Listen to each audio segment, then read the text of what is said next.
Sneha steel and furniture centre Salgare. आमच्याकडे steel भांडी, संसार उपयोगी साहित्य, sofa set, furniture, cooler, dining table, आटा चक्की व इतर साहित्यांचे एकमेव ठिकाण एक, व्हरायटी अनेक। आता शुभ मुहूर्ताची सुरुवात सलगरेतील स्नेहा स्टील मधील खरेदीनेच। वाजवी दर, सजवा फर्निचरने तुमचे घर। सर्व साहित्यावर बजाज फायनान्सची खास सोय उपलब्ध। स्टील भांड्यांना 5 वर्षे गॅरंटी, तर फर्निचर साहित्यास किडवाळीपासून लाईफ टाइम वॉरंटी।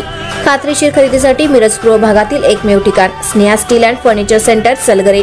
आमचा पत्ता रवींद्र वस्त्रनिकेतन शेजारी सलगरे। संपर्क 90 96 25 91 38। प्रत्येक बातमीतील घटनेच्या वास्तविकतेची तुलना थेट पाहत रहा चांगली अपडेट। पाठीमागून कारने धडक दिल्याने आगळगाव येथील पादचारीचा मृत्यू, चालकाविरुद्ध गुन्हा दाखल। आगळगाव तालुका कवटेमहांकाळ येथील रहिवासी सर्जेराव भगवान नाईक जाधव वय अंदाजे 58 यांचा पाठीमागून आलेल्या कारच्या जोरदार धडकेने मृत्यू झाला। ही दुर्घटना गुरुवारी सकाळी सुमारे 10 वाजण्याच्या सुमारास घडली असून या प्रकरणी कवटेमहांकाळ पोलीस ठाण्यात कार चालक साहेबराव शिवराम बाबर राहणार आगळगाव यांच्या विरुद्ध गुन्हा दाखल करण्यात आला आहे। सर्जेराव जाधव हे आपल्या गावातून रस्त्याने पायी चालत असताना पाठीमागून भरधाव वेगात आलेल्या टाटा पंच या कारने त्यांना जोरात धडक दिली।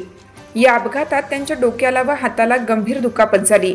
अपघातानंतर काही वेळातच स्थानिक नागरिकांनी जखमी अवस्थेत सर्जेराव जाधव यांना कवटेमहांकाळ येथील उपजिल्हा रुग्णालयात दाखल केलं। मात्र डॉक्टरांनी तपासणी अंती त्यांना मृत घोषित केले। त्यानंतर शवविच्छेदन करून मृतदेह नातेवाईकांच्या ताब्यात देण्यात आला। या घटनेप्रकरणी सर्जेराव जाधव यांच्या मृत्यूला कारणीभूत ठरल्याबद्दल साहेबराव शिवराम बाबर यांच्या विरुद्ध भारतीय दंड संहितेच्या कलमाखाली निष्काळजीपणे वाहन चालवणे, जीवितास धोका निर्माण करणे आणि याबाबत आज शनिवारी सकाळी 11 वाजता कवटेमहांकाळ पोलीस ठाण्यात गुन्हा दाखल करण्यात आला आहे। पुढील तपास कवटेमहांकाळ पोलीस करीत आहेत।